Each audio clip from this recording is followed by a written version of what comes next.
All right, so I want to welcome everyone to World Logic Day 2025.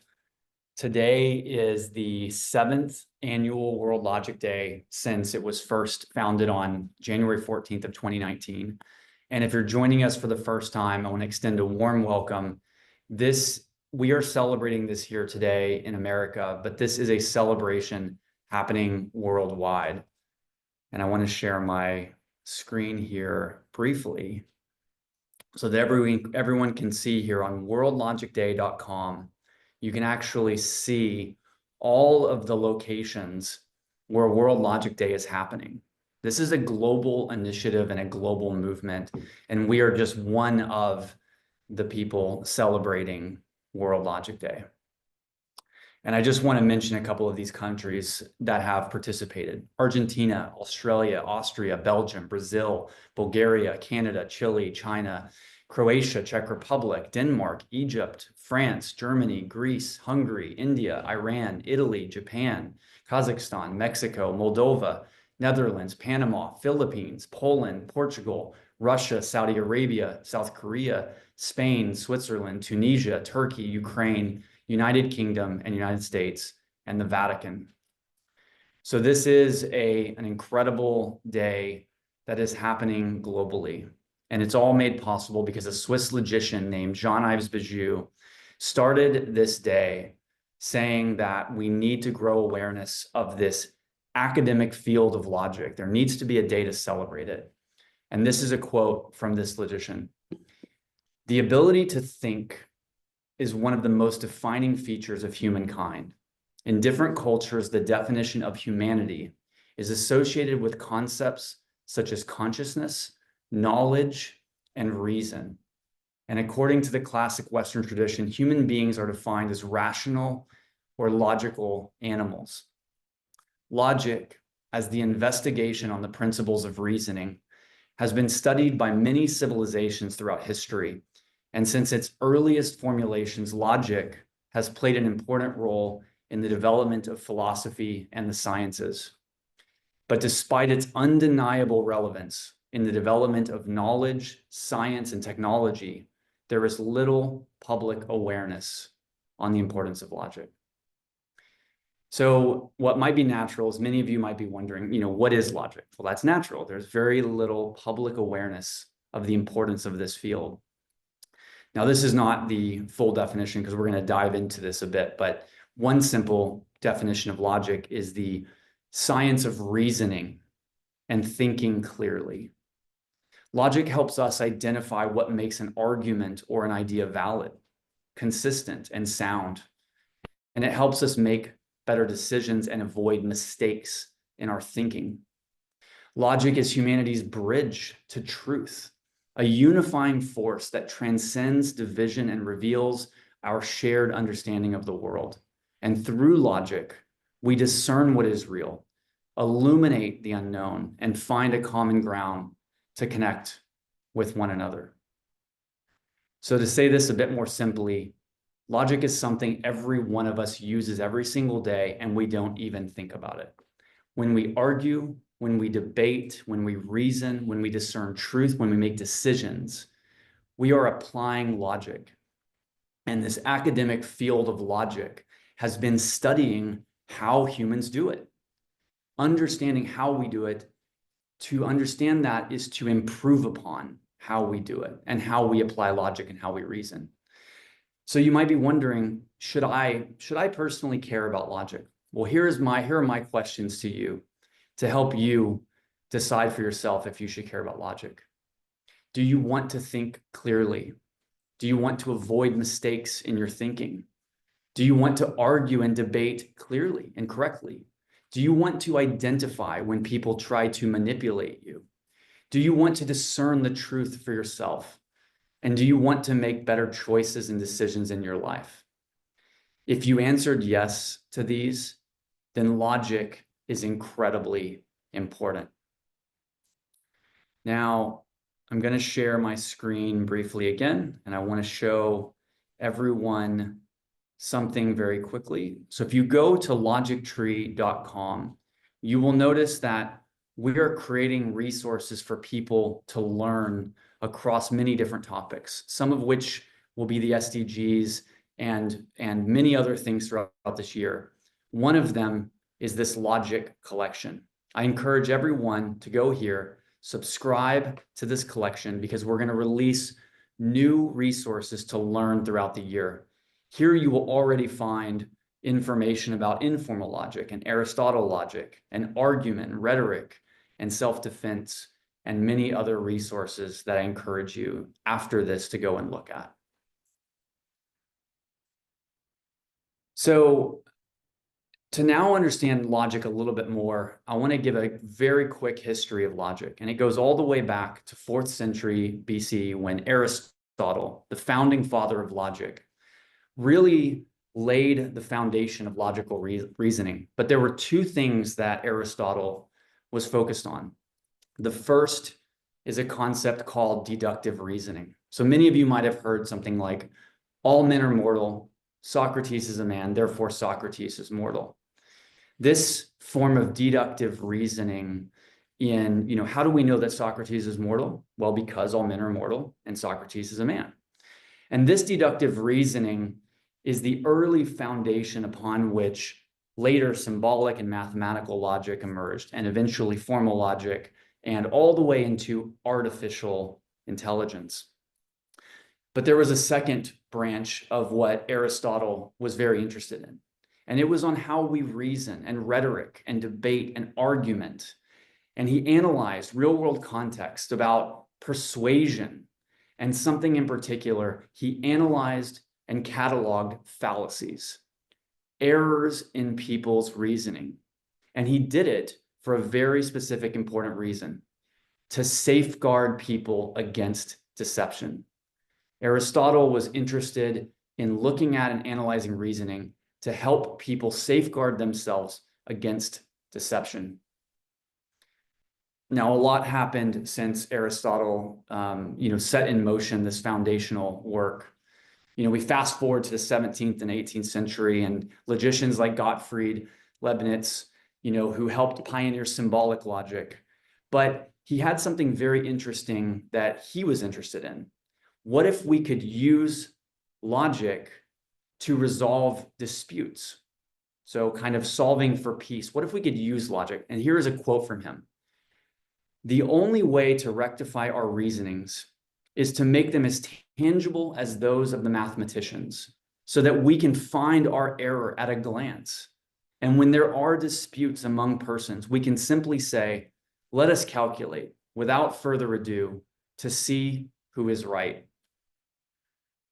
Now, what an interesting, vision of the world that, if only we could lay out how we argue and debate in a way that is like those of mathematicians, so that it invites a way for us to, find the common ground more simply. So we see this, this continued trend of a peaceful existence with logic. And it continued on into the 19th century. And something many of us might not know about is in the 19th century was when the evolution of intermediary auxiliary languages got invented. And so there were philosophers and linguists and logicians looking at, what if we could build a neutral universal language for communication around the world? English ended up becoming the most widely used second language, but English is not without cultural bias. And so there was this rise of, what if we could form a neutral, unbiased, universal language to bring people together? Then in the 20th century, we saw logicians like Alfred Tarski and Kurt Gödel, and something to mention about them is they, in formal logic, had amazing inventions in semantic theory of truth and Kurt Gödel's incompleteness and completeness theorems that profoundly influenced mathematical logic, that then again leads to artificial intelligence. Something of a coincidence is Tarski was born on January 14th of 1901, and Kurt Gödel died on January 14th of 1978. So today we celebrate World Logic Day on the 14th of January because of that coincidence. And then something in the 1970s happened. Informal logic. So formal logic and informal logic. Informal logic emerged as a distinct field.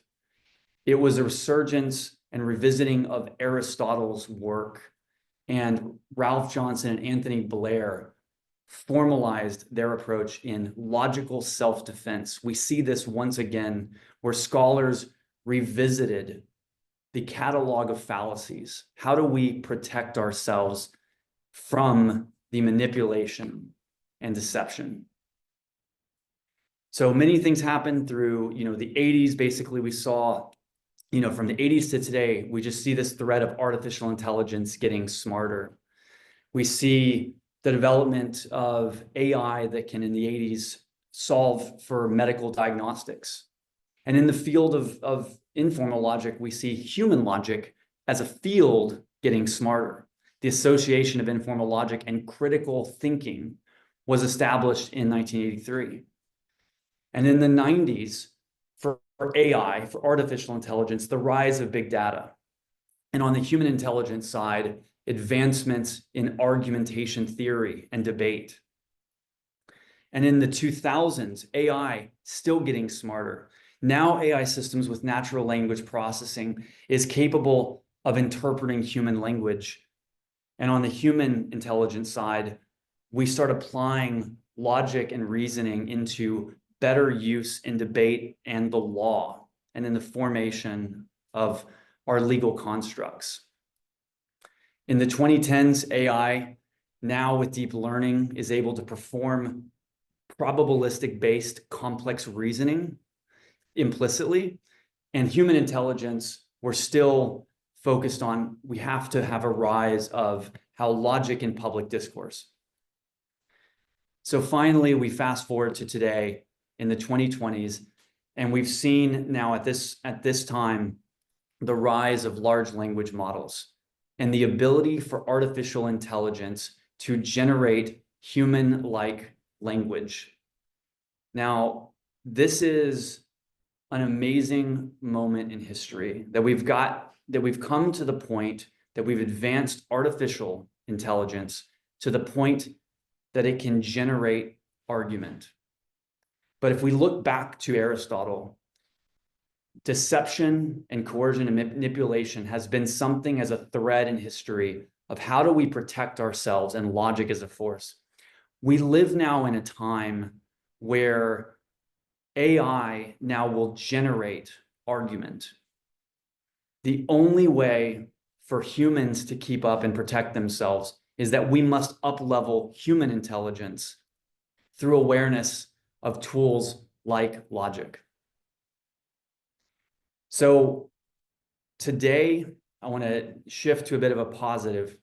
Today, unlike the media attention and the hype and everything else happening around the world, today is not a celebration of artificial intelligence.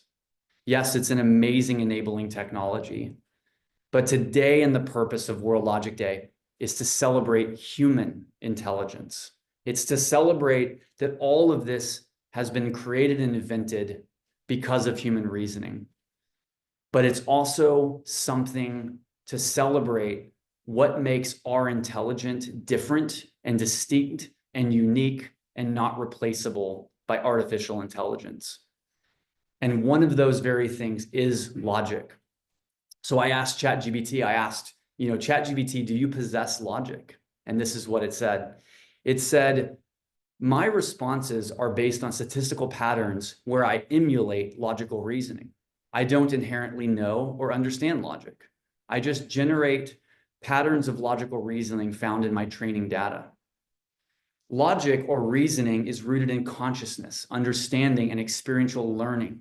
Humans reason by intuition, logic, emotions, cultural context, and personal experience.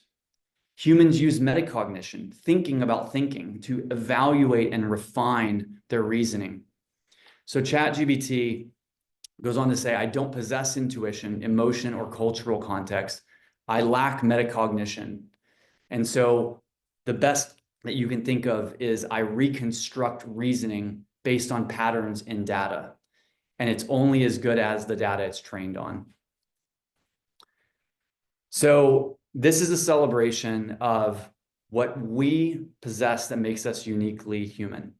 And there's one more thing that also makes us uniquely human, and it's emotions. And I also get asked, what role do emotions play in logic? Do they have a role? Are emotions important? The reality is emotions are incredibly important, and how we feel matters. The way I think of it is like this. We all make decisions, and we make decisions with two components: knowledge, what we know about the world, and reasoning, how we reason and apply logic. Knowledge, one component, I look at it, is our emotions, how we feel. That's the knowledge that we know about the world, about our personal experience. Logic is a part of reason, how we then reason through our emotions to decide what we believe is truth and what we decide to do in our lives. So emotion is something we possess. It's something that we do not want to turn over to AI. So what I want to end with now is the last thing I want to end with about why we are celebrating, World Logic Day, is we are celebrating World Logic Day as that logic has the power to solve for world peace. As we discussed through history, logicians have been interested in logic, like Leibniz, about how we could solve disputes without animosity. And we looked at neutral languages and intermediate auxiliary languages to solve for that. So I want to wrap up with a quote from the Director General of UNESCO, Audrey Azoulay. At the dawn of this new decade, indeed now more than ever, the discipline of logic is utterly vital to our societies and economies.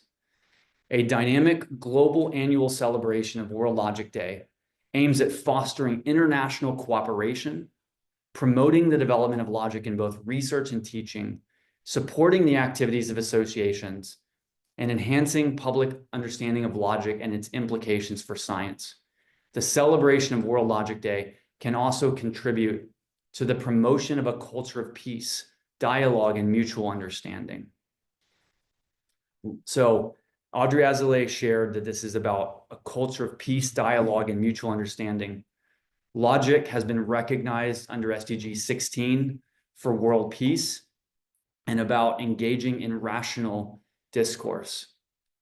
So I want to end that, I am American. I have American values, beliefs, and ideals that have shaped who I am. But I am a human. We are all humans. We are all united in our humanity. We are all united in science. And we are all united in our ability to reason and apply logic.